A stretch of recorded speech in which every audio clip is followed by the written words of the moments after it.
I never thought the most painful blow of my life would come from an illness or a death, but from the mouth of my own daughter. I was sitting at the back of the room surrounded by gold balloons and cheerful music when I saw her walk up to the stage radiant in her blue dress to give her thank you speech. It was her 35th birthday, and I naively expected to hear at least one word of gratitude. Just one. But what came out of her lips was a dagger that stabbed me without warning. She hugged her mother-in-law tightly, helped her up from her seat, and with the microphone in her hand, she said, "This is the only mother who matters to me." The entire room burst into applause. I saw the smiles the camera flashes the bright eyes of the guests. And then, as if that wasn't enough, she turned to me and added with that firm voice she had so often yelled at me with in private, "You can leave now." I felt the air leave my lungs. My hands trembled on my purse as I tried to hold on to what little dignity I had left. No one looked at me. No one defended me. It was as if suddenly I had been erased from history. I stood up slowly, my knees heavy, while my daughter watched me with that mix of contempt and triumph I had seen in her eyes so many times. But just as I took the first step toward the exit, someone else stood up. My daughter-in-law. But before I continue, I wanted to know if you have subscribed to the channel yet, and if you also like the video. This helps me see that you support me and like my stories. Now, let's continue. My daughter-in-law walked firmly toward the stage. She took the microphone from my daughter's hands, and with a trembling but determined voice, she said something that made everyone's blood run cold. "I can't stay silent. Today is your birthday and yes, you deserve to celebrate, but you also deserve to hear the truth." The silence became so thick that not even the background music dared to continue. The guests looked at each other uneasy with that discomfort that only appears when they sense something sacred is about to break. My daughter, confused, tried to get the microphone back, but my daughter-in-law held it with both hands as if her life depended on it. "You have always despised me," she continued. "You have made me feel small. You have treated me as if I wasn't worthy of being by your side. But you know what? The real mother here is not the one who applauds your vanity or smiles for the cameras. The real mother is the one who was with you since you were born. The one who cared for you. The one who sacrificed her life for you. And that woman is standing right there while you throw her out of your party like she's trash." A murmur of astonishment swept through the room. I was paralyzed, barely able to believe what I was hearing. My daughter-in-law, whom I had always seen as distant as someone outside of my struggles, was the only one who dared to say out loud what no one else wanted to acknowledge. My daughter turned pale. She tried to laugh to pretend it was all a misunderstanding. "What are you saying?" she stammered. "This is not the time for your drama." But the damage was already done. The eyes were no longer on her, but on me. For the first time in many years, people looked at me directly as if they remembered I existed, that I was more than just a shadow in my daughter's life. I don't know how long that silence lasted. For me, it was an eternity. I could only hear the beat of my heart, loud, desperate pounding in my temples. And then I understood that public humiliation I thought was my end was actually the beginning. I walked out of that room that night with my head held high and my eyes dry. There were no tears that could clean the wound. But there was a decision beginning to form inside me. Something had ignited in my gut. I could no longer allow my daughter, the child I had given my life for, to destroy me over and over again. The cold night air hit my face as I walked through the door. I hugged myself and I remembered every sacrifice. The sleepless nights taking care of her when she was sick. The times I gave up my own dreams to support hers. The years of silence so as not to embarrass her in front of anyone. All of it reduced to a gesture, to a few words of contempt into a microphone. As I walked home, I knew that nothing would ever be the same. My daughter had sealed our fate with those words. But my daughter-in-law, with her unexpected confession, had also opened a crack in the perfect facade of that family. A crack that I planned to widen until everything came crashing down, because if she had the courage to speak, I would have the courage to act. That night alone, in front of the mirror, I repeated in a low voice the words I didn't dare say in the room. "I am not leaving. I am not giving up." And that's how it all began. People tend to believe that the love between a mother and daughter is indestructible, like a bond that neither time nor circumstances can break. I believed that, too. Maybe that's why the pain I feel now is so unbearable. Because I gave my entire self to a lie that slowly crumbled apart. When I think about my daughter's early years, my memory is tinged with tenderness. I remember her as a newborn with those big dark eyes that looked at me as if I were her entire world. I would spend hours holding her in my arms, singing her improvised lullabies while exhaustion burned my back. I didn't care. In every smile, in every first babble, I found a reason to keep breathing. I didn't have a happy childhood. I grew up in a house where the absence of love was our daily bread. My sickly mother could barely handle me. And my father, with his violent temper, unleashed his frustration on us. I swore it would be different with my daughter. I swore I would give her everything I never had. A safe home, a warm hug, a refuge where she could grow up without fear. At first, I succeeded. But over time, the roots of that promise began to crack. Her father. My husband was never an easy man. He was a hard worker, yes, but also proud and distant. He barely paid attention to the everyday details that I valued so much. For him, raising a daughter was a secondary task, a duty that fell entirely on my shoulders. He became the judge and executioner of my efforts. If she cried, it was my fault. If she got sick, I hadn't taken good care of her. If she rebelled, it was because I had been too soft. And she, my little girl, absorbed every word. She grew up hearing from her father that I was not enough, that I lacked character, that I wasn't up to his standards.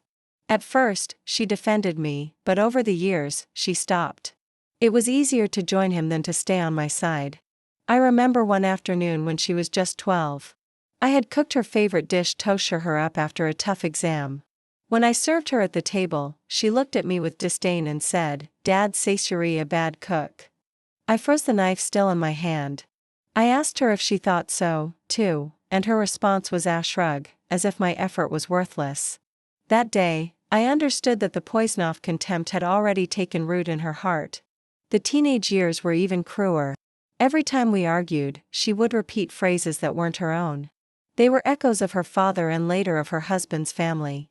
"You're old-fashioned. You're a burden. You never gave me what I needed." And I, instead of confronting her, remained silent. I was afraid of losing her.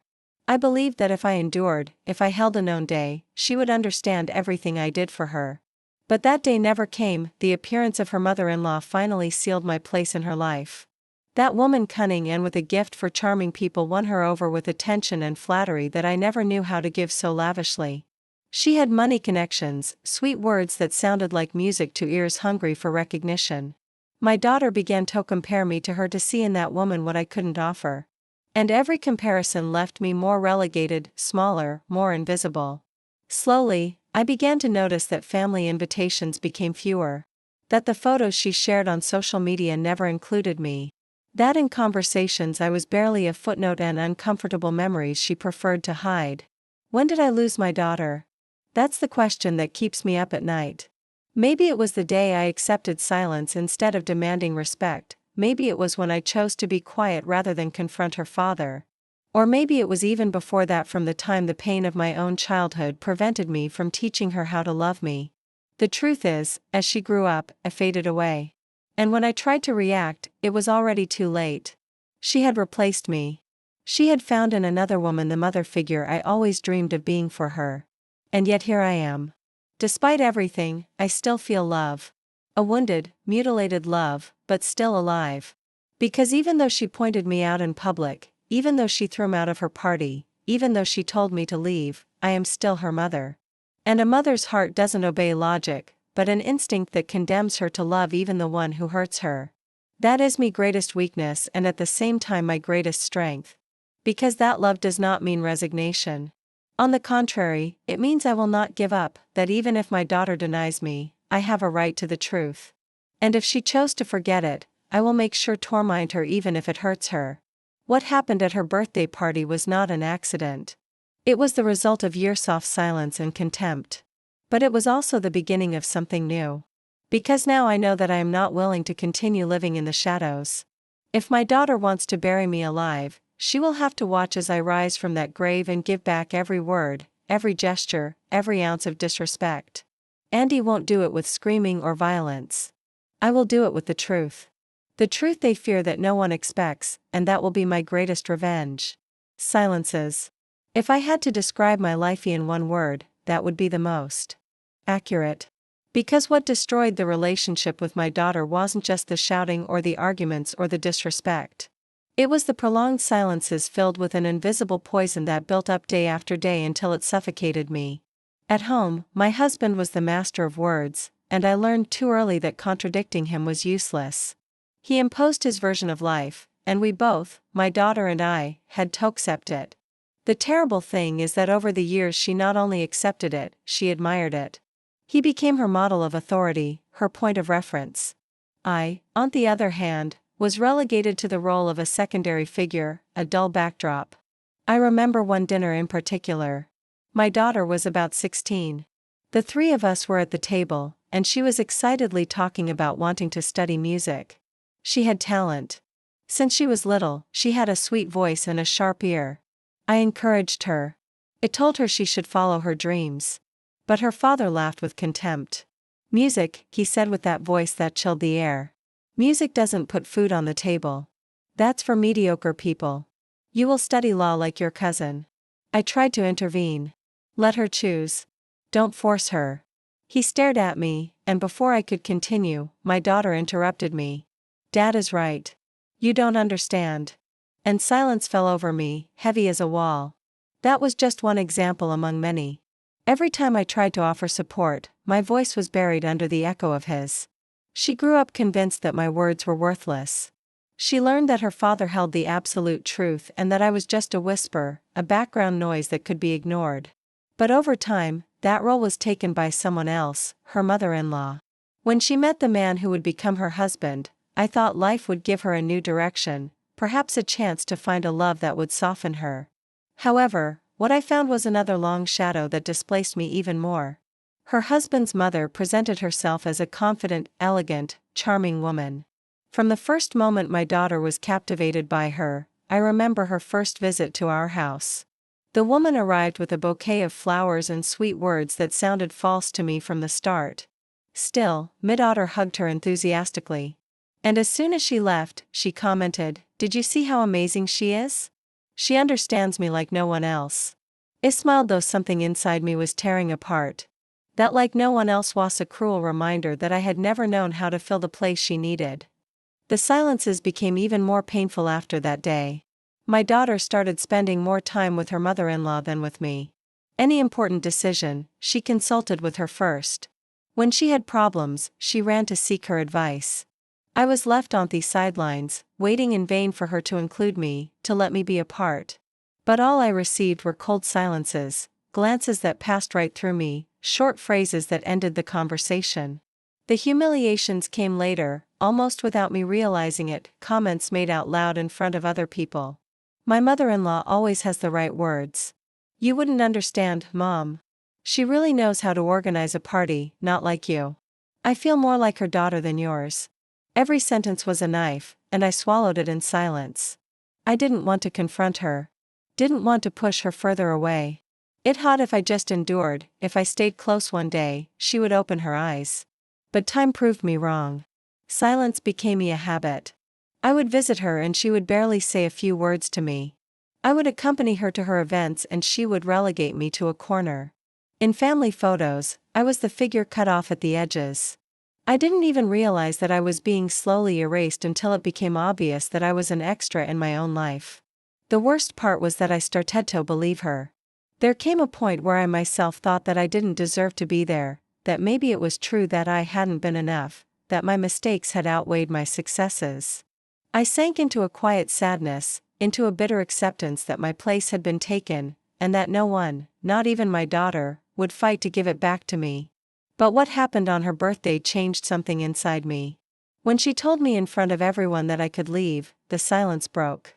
It was like being hit head-on with the evidence of what I had tolerated for years. And then my daughter-in-law appeared unexpectedly with a voice that challenged that custom of silence. She spoke when I had already forgotten how. In that moment, I understood something crucial. My silences had been my prison. I had locked myself in them, believing that being quiet was the way to keep my daughter. But being quiet only stripped him of my dignity. Now I knew that if I wanted to reclaim what was left of me, I had to speak. Even if no one wanted to listen, even if it hurt, I had to do it. The weight of the silences had crushed for decades. But now, finally, I was ready to break them. And I would do it with the truth, even if that truth burned down everything my daughter had built.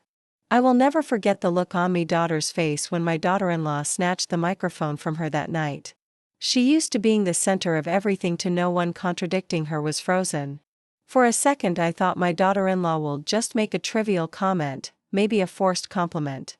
But what came out of her mouth was a flood of truths that no one expected. And every word was a whip that echoed off the walls of the room. "Today is your birthday," my daughter-in-law said, her voice trembling but firm. "And it's right that you receive love, but it's also right that you face what you've tried to hide for so long." The murmur among the guests stopped. Glasses were left midair.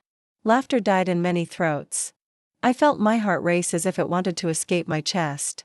Something big was about to happen, and for the first time, I wasn't the protagonist of the humiliation, but a witness to a truth that was pulling me from the shadows into the light. Mid-daughter tried to regain control. She approached her with a tense smile. "What are you saying? Don't make a drama out of my party." But my daughter-in-law didn't stop. I saw her grip the microphone with both hands as if she were holding a weapon. "Your mother gave you everything she had," she continued, "and you, instead of thanking her, have made her your target of contempt. You have allowed others to humiliate her. And you join in the mockery as if it were a sport. Do you know what it's like to see a mother leave your house in tears because you treated her like a stranger?" "I know, because I have seen it." A murmur of surprise swept through the room. My throat was tight, and I could barely breathe. I never expected that defense. I had never imagined that someone, least of all my daughter-in-law, would have the courage to expose in front of everyone what I had suffered in silence. My daughter, nervous, looked at the guests. "Don't listen to her," she said with a forced laugh. "She always exaggerates." But my daughter-in-law took a step forward and lowered her voice as if speaking directly to her. "It's not an exaggeration. It's the truth you've hidden under your parties and your applause." The tension became unbearable.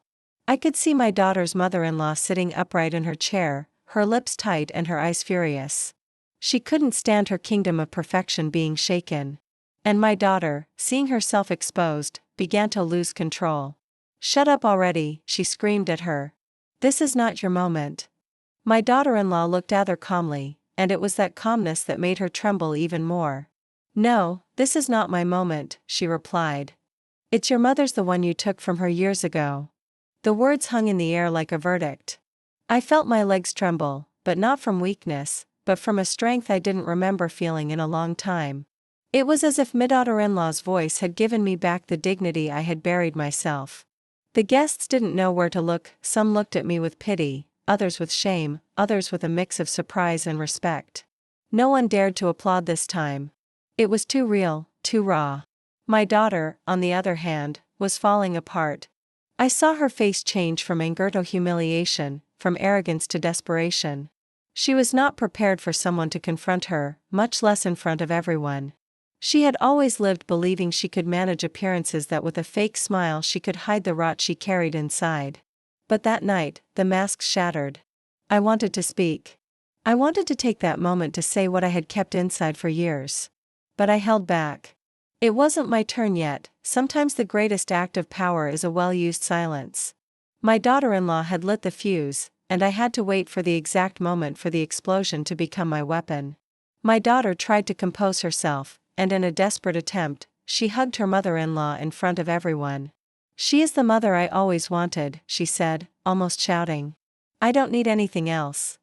But the sentence sounded hollow. Empty. No one believed her, because after what my daughter-in-law had revealed, everyone knew it was nothing more than a childish defense. A final grasp in the water before sinking. I watched her in silence with a mix of pain and pity. A known hand, she was still my daughter, the little girl I once held in my arms and rocked on feverish nights. But on the other hand, I no longer recognized her. She was a woman consumed by her own pride, unable to see beyond her ego. That night, I knew that the war between us was no longer invisible. It was now public. And in a public war, the winner isn't the one who shouts the loudest, but the one who knows how to wait and strike at the right moment. My daughter-in-law looked at me from the stage, and in her eyes, I saw something I had never seen before. Complicity, As if she were telling me without words that I wasn't alone, that there was someone willing to bear witness to what I had lived through. And then I understood that this birthday, which had started as my condemnation, had become a opportunity, because my daughter-in-law's words were not the end of the humiliation, but the beginning of me revenge. That night, after the birthday party, I returned home with an exhausted body and a wounded heart, but also with my mind on fire. My daughter-in-law's words had opened a crack in the facade my daughter had built for years. And as I took off my dress and let down my hair in front of the mirror, the memories began to fall on me like stones. Scenes from a past that never healed its wounds.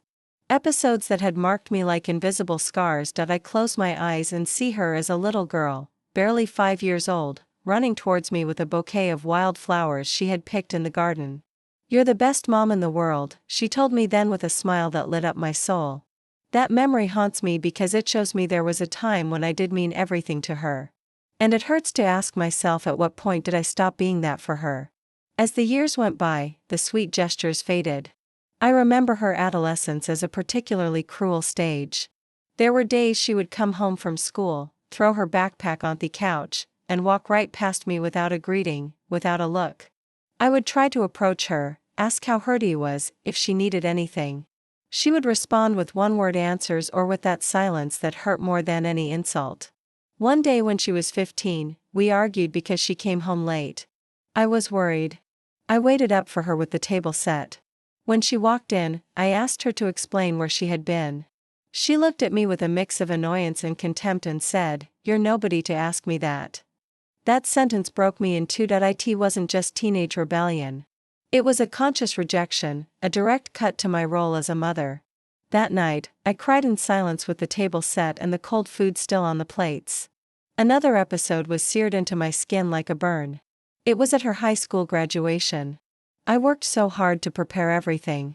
Her dress, the dinner, the details I thought would make her happy.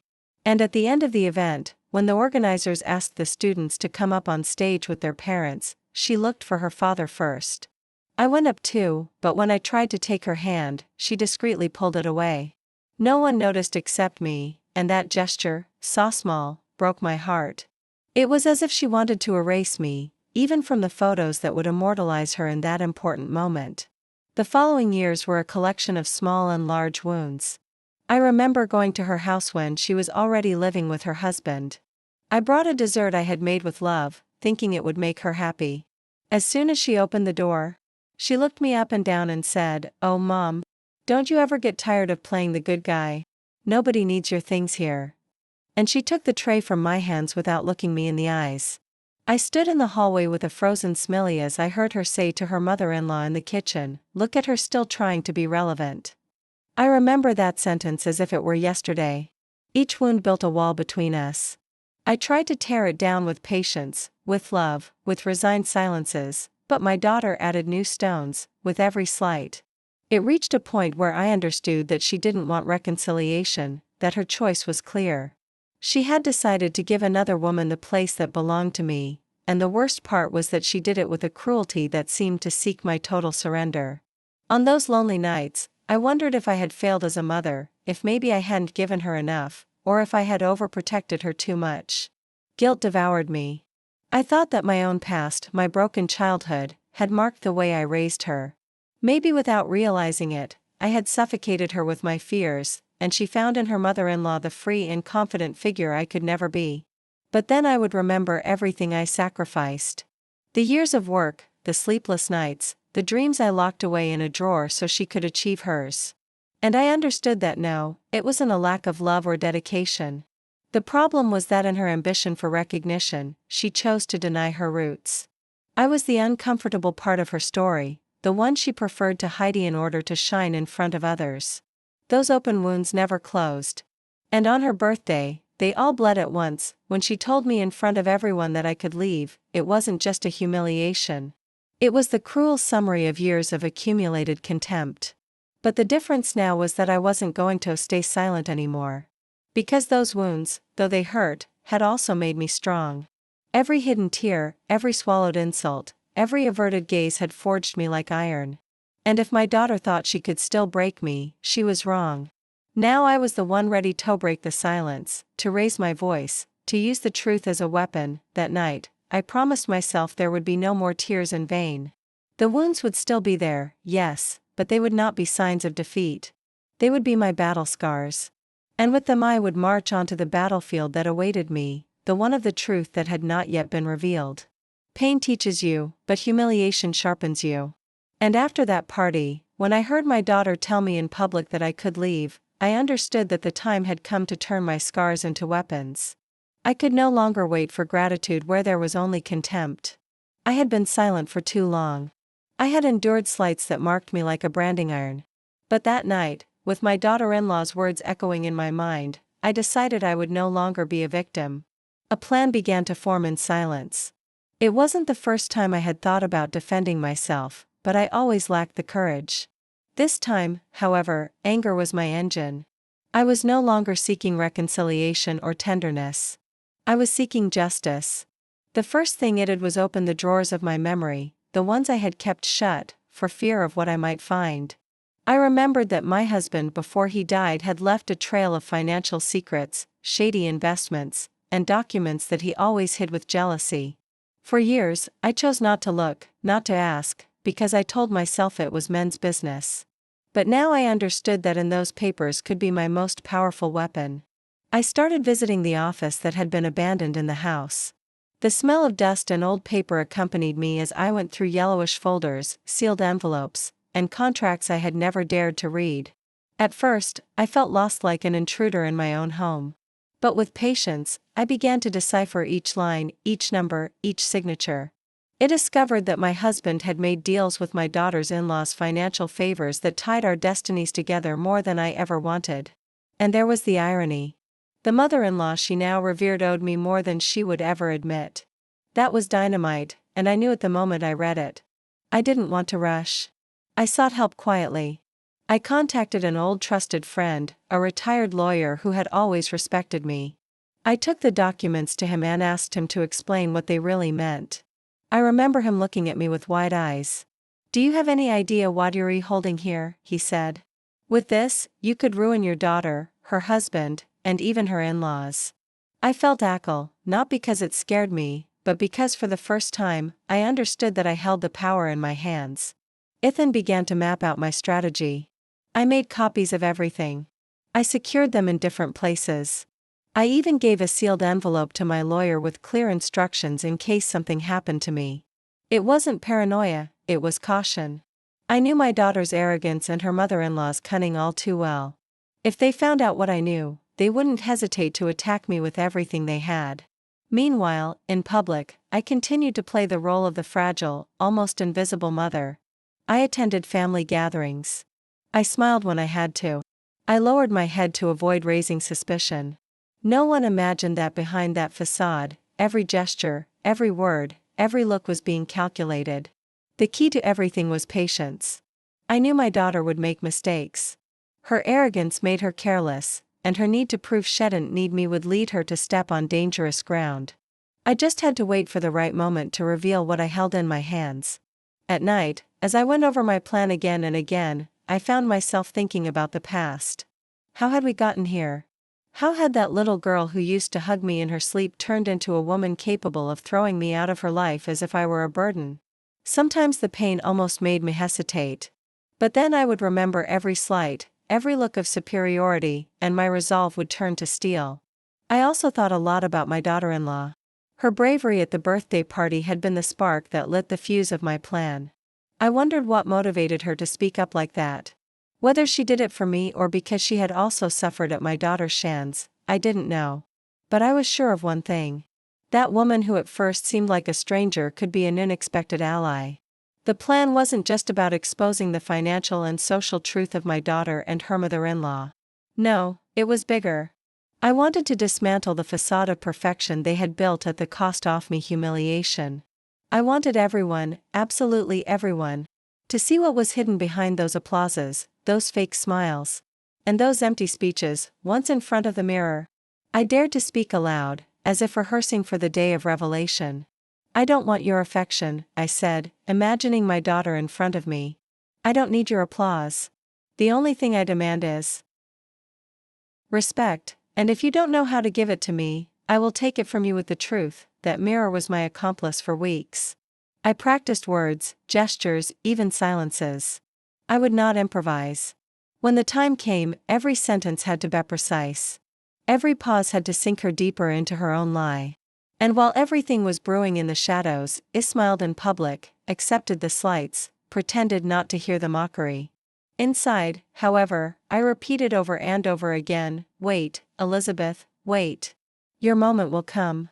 That moment was closer than anyone could imagine. There are conversations a mother never wants to have with her daughter. For years, I dreamed of us sitting face to face talking without shouting or reproaches and maybe crying together to heal the wounds we carried. But when I finally gathered the courage to seek her out, I understood that all I would find was a cruel mirror. My daughter reflecting in her hardness and contempt the worst of her father and the woman she now called mother. I invited her to my house, to the living room that had seen us share simple birthdays, afternoons of homework, and Sunday movies so many times. She arrived late as always with an arrogant expression, an expensive perfume filling every corner. She didn't even apologize. She sat on the sofa, not as a guest, but as an owner, and crossed her legs with an air that I found unbearable. "What do you want now, Mom?" she asked with that impatient tone that had pierced me like a needle so many times. "I'm busy." I looked at her in silence for a few seconds. She had so much of me in her features that it hurt. The same dark hair, the same broad forehead, but in her eyes there was no tenderness or recognition. There was coldness. I wanted to talk. "To you," I finally said, "not as enemies, but as mother and daughter." She laughed, a dry laugh that tore me apart inside. Mother and daughter. We stopped being that a long time ago. I bit my lip. I didn't want to cry. Not in front of her. "Why, Sarah? Why do you hate me so much?" Her reply was a look full of resentment. "Because you were never enough, always small, always faded, always begging for a place. Dad was right. You were a burden, and I didn't want to be like you." I felt the blow like a hammer to my stomach. To hear from her mouth the same words her father had thrown at me so many times was unbearable. It was like reliving all the years of humiliation but amplified in the voice of my own blood. "Everything I did was for you." I whispered, my voice barely audible. "I gave you up my dreams, my life, so you could have what I never had. And what good did it do?" She interrupted. "You never gave me what I really needed. Pride. I found that with my other mother. She taught me to be strong, not to depend on anyone to have presents. You, on the other hand, were always in everyone's shadow." Her words made me tremble. But they also ignited something in me. "Presents?" I said, raising my voice. "You call stepping on your own mother presents, erasing your history. That woman wasn't with you on feverish nights. She didn't walk you to school in the rain. She didn't sell her things to buy your books. That woman only showed up when you were already made, when it was easy to latch on to your pride." She looked away, uncomfortable for the first time, but her pride wouldn't let her back down. "What's done is done. You chose to be invisible. Don't blame me for finding another figure who represented me better." I stood there frozen. It was the confirmation that I had lost her, that no word, no memory, no sacrifice could reverse the wall she had built between us. However, something changed in me in that moment. I no longer felt sadness. I felt rage, a cold, calculated rage that didn't lead to shouting or pleading, but the certainty that I had to move forward with my plan. She had made her decision to disown me. I would make mine. To show her that not everything in life can be erased or replaced. "Fine," I said, standing up. "If that's what you think, then there's nothing more to talk about." She smiled with that triumphant smirk I knew all too well. "Finally, you get it." But she didn't get it at all, because while she thought she had defeated me, I already held in my hands the pieces that would bring down the castle of arrogance she had built with her mother-in-law. I walked her to the door. Before she left, she turned and threw one last dagger. "When I talk about my mother, I'm not thinking of you. Get used to it." I closed the door slowly, my heart on fire. I leaned against the wood and let out a deep sigh. I didn't cry. Not anymore. Because instead of tears, what ran through me was a new energy, an absolute certainty. She had given me the reason not to stop. In that moment, I understood that my daughter had become a mirror of everything I hated.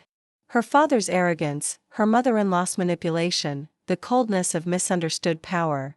And I would no longer try to save her from herself. My mission was now different.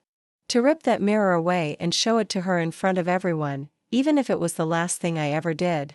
Because if she wanted to see me as a shadow, she would learn that shadows also know how to swallow everything until they suffocate the light that thinks it's eternal.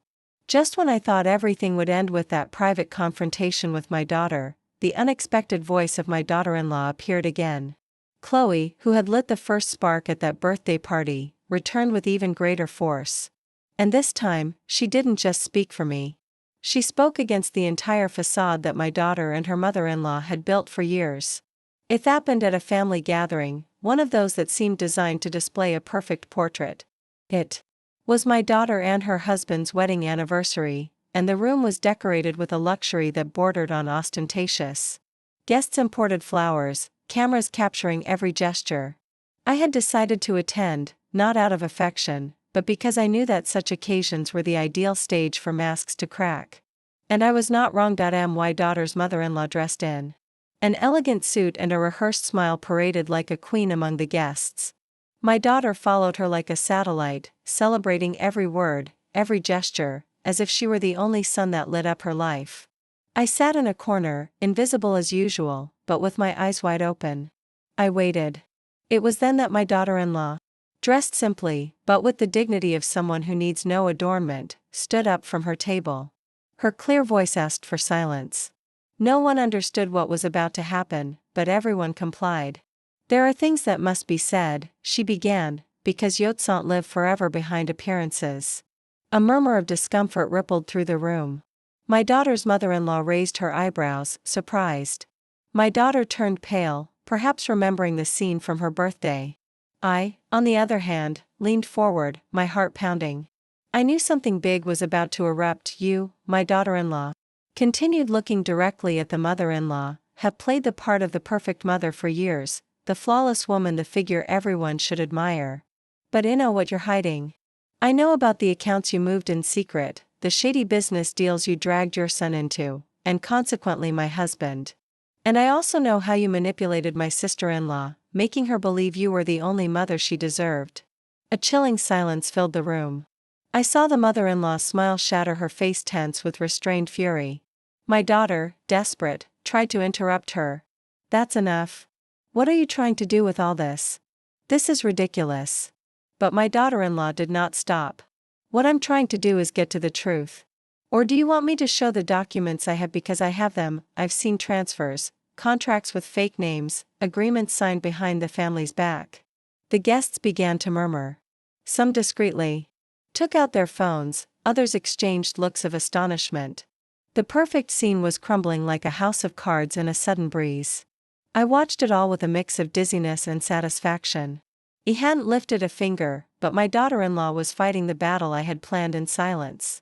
It was as if fate had placed an ally in my path that I never sought, someone who had also suffered under that family's manipulations and was no longer willing to be silent. The mother-in-law finally stood up, her voice, thick with anger, echoed through the room. This is slander, a lie invented to destroy me, but her hands were trembling. That tremor was the clearest confession. She was afraid. My daughter ran to her, hugged her in front of everyone as if that gesture could protect her. Don't listen to her, she shouted. It's just a trap. However, her words no longer carried the same weight. No one listened to her with credibility. The shadow of doubt had fallen upon her impeccable stage, and in those circles, a shadow is enough to extinguish all the lights. I, sitting insolence, let it all happen. I didn't need to intervene.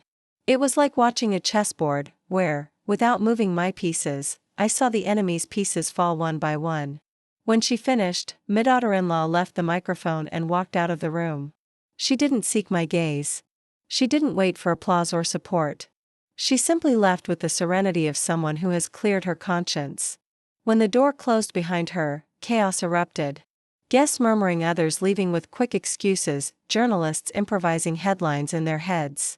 The mother-in-law tried to compose herself, but it was too late. Her image of perfection was stained, and my daughter, her eyes glassy with rage, looked at me as if it were all my fault. In her eyes, I read hatred. A hatred so deep it chilled my blood. But I also saw something else. Fear. Because even if she wouldn't admit it, she knew my daughter-in-law's words had substance. And what she didn't know was that I also had documents, evidence, secrets that could finish sinking her. That night, returning home, I thought about my daughter-in-law's courage. She had taken a step I still didn't dare to take. I wondered if she had done it only for personal revenge or if somehow she had also done it for me. It didn't matter, the truth is that her voice opened a door that no one could close again. The family war was no longer a private whisper. Now it was exposed, bleeding in front of everyone. And I, who had lived for years under the weight of silence, understood that my moment was near. Because when the truth starts to come out, there is no one who can stop it. All my life, I was afraid of public stages. I was always the woman who stayed on the sidelines, the one who avoided being the center of attention, who preferred to support others from the shadows rather than claim a space of her own. But that night, as I entered the room crowded with partners, friends, and relatives, I knew I couldn't hide anymore. The murmur was deafening, a mix of curiosity and anxiety. Since my daughter-in-law's confession weeks ago, nothing had been the same. Everyone expected explanations. Everyone wanted to see how this drama, which no one could ignore anymore, would end. And in the midst of those expectant gazes, I found myself on a stage with a folder under my arm that felt heavier than any memory. That folder contained not just papers, but decades of silences, humiliations, and wounds that were now transforming into my only language of justice. I took a deep breath and looked at the scene. I saw my daughter rigid in her seat, her eyes as cold as knives, and her body as tense as a bough about to break. Beside her, her mother-in-law stood with a stone face, trying to project dignity, though I noticed a slight tremor in her hands. Both faces reminded me of years of disrespect. The gestures of superiority, the looks that reduced me to a shadow. The words that condemned me to oblivion, and there they were, exposed before an audience that was beginning to suspect that this family perfection was nothing more than a facade. I opened the folder, and the sound of the rustling paper was like a gunshot that pierced the silence. I have been silent for too long, I said with a firm voice, although my insides were trembling. I was silent when my husband humiliated me, when my daughter pushed me away, when this family reduced me to nothing. I was silent out of love, out of fear, and out of habit. But no more. Today I have come to speak, and what I am about to say will forever change the way you see those who have disrespected me. The tension was so thick you could cut it with a knife. Some heads leaned forward, expectant, others discreetly drew back, fearing the scandal that was coming. Calmly, Yen unfolded the documents. They were not rumors, not insinuations. They were contracts, bank transfers, financial records. My husband's inheritance and the economic dealings of my daughter's mother-in-law's family were tainted with irregularities. I had discovered it among dusty papers that no one expected me to check. But there it was, the truth they had hidden for years, now turned into my sword. My daughter shot up from her seat, her voice filled with rage. Lies. This ISO lies. I looked at her without blinking and held up one of the documents. A lie, then explain to them why your signature appears here authorizing transactions you never declared. Explain to them, Naomi, why you agreed to cover for your father when he asked you to sign in his place. The color drained from her face. Her entire body shuddered. For a moment her lips moved, but no words came out. The audience understood. The seed of doubt was planted. And doubt, once it takes root, is more destructive than any shout. The mother-in-law stood up arrogant, her voice dripping with contempt. This is a setup, she said. A personal vendetta from a resentful woman. Then I pointed at her with the calmness of someone who knows they have already won. If it were a setup, why are your hands shaking? The murmur erupted among the guests. Some exclaimed in surprise, others exchanged looks of disbelief. The perfect image of that woman was crumbling in a matter of seconds. It no longer mattered what she said. The tremor in her hands spoke louder than her voice. I took a few seconds of silence, just enough for the tension to build to an unbearable level. Then I added, I am not looking for pity or cheap revenge. The only thing I want is for the truth to come to light. And here it is in these papers that will be validated by notaries, in these documents that cannot be erased or ignored. They wanted to erase me, but you can't erase memory. And today that memory lays you bare in front of everyone. The notaries present confirmed the authenticity of the documents. The partners, outraged, began to murmur among themselves. Some even left the room in a hurry. Those who stayed looked at my daughter with a mixture of contempt and disappointment. She collapsed into her chair, her eyes overflowing with tears, not of remorse, but of rage. The mother-in-law, on the other hand, tried to keep her head high, but fear shone in her eyes. She knew the mask had fallen. I closed the folder and placed it on the table with a sharp thud, as if to say, "It is all said." I didn't need to shout. My calm, measured voice was more devastating than their screams of desperation. I walked towards the exit while the room stirred with whispers, accusing looks, and the echo of a truth that no one could stop now. Before leaving, I turned one last time. I looked at my daughter curled up in her seat, her face buried in her hands. My voice was clear, firm, final. I did not leave and I will never leave. I am your mother even if you deny me, even if you hate me, and my voice will always haunt you. And then I walked through the door. Outside the night was cold, but in my chest a flame was burning that would never be extinguished. It wasn't joy I felt, nor peace. It was justice. A justice that had taken years to arrive, but that finally rose with the force of thunder. The night after the public judgment was the first in many years that I slept without being startled awake. I didn't dream of shouting or disrespect or scenes where my daughter turned her back on me. I didn't dream of anything. And that emptiness was more restorative than any illusion. Upon waking, however, I understood there was still one step left. I had unmasked my daughter and her mother-in-law. I had returned the truth to the place from which they had torn it. But I still had to decide what to do with what was left of me, my inheritance, my name, my legacy. For decades, I believed that assets were something distant from me, that everything belonged to my husband, that I was just the invisible guardian keeping them in order. But now, in my hands were the deeds, the accounts, the contracts that proved that a large part of that fortune, directly or indirectly, belonged to me. And yet, what I valued most was not the money. It was the opportunity to decide. That decision, which had been denied to me my entire life, was finally mine. I didn't want to repeat history. I didn't want to perpetuate the chain of arrogance and contempt that had destroyed my family. If my daughter had denied me as a mother, I would deny her as an heir. I met with my lawyer in his office. He placed a draft of a will on the table that we had already worked on in secret weeks before. I read it slowly, savoring every word.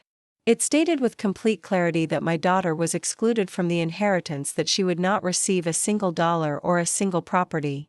Everything would go to a foundation for young orphans and female victims of violence. A smaller but significant portion would be left to my daughter-in-law, the only one who had the courage to speak up when everyone else was silent. My lawyer looked at me cautiously as if he feared I would change my mind. "Are you absolutely sure?" he asked. I nodded firmly. "More sure than anything else in my life. My grandchildren will have to make their own way without depending on a last name. And my daughter will learn, even if it's late, that not everything in this life can be bought with arrogance." I signed the document with a calmness that surprised me. It was like closing a circle that had been open for decades. As if with that signature I was burying once and for all the shadow of my husband and the wound my daughter had left me. For the first time I felt that I was not the one obeying but the one deciding. The following days were a whirlwind of rumors. The news leaked quickly. The widow had disinherited Heronley's daughter. The local papers published it, some with scandalous headlines, others with an almost poetic tone. Society, which had so eagerly applauded my daughter's union with her perfect mother-in-law, now reveled in the fall of her mask. And in the midst of all that commotion, I remained calm, watching from my window as the storm raged outside. It didn't take long for the reaction to come. One afternoon, Mid-Otter burst into my house unannounced. She was distraught, her eyes red from crying or screaming, I didn't know which. She confronted me in the living room with the fury of someone who feels everything she had is slipping through her fingers. "How could you do this to me?" she screamed. "I'm your daughter, your only daughter." I looked at her calmly. "Daughter, do you remember that night when you said in front of everyone that I could leave? That day you were the one who gave up on me." Her lips trembled. She tried to reply, but found no words. I continued speaking, this time without trembling, without fear. "You had me your whole life and you despised me. Now you will have to learn what it means to live without me, without my support, without my inheritance. Maybe then you will,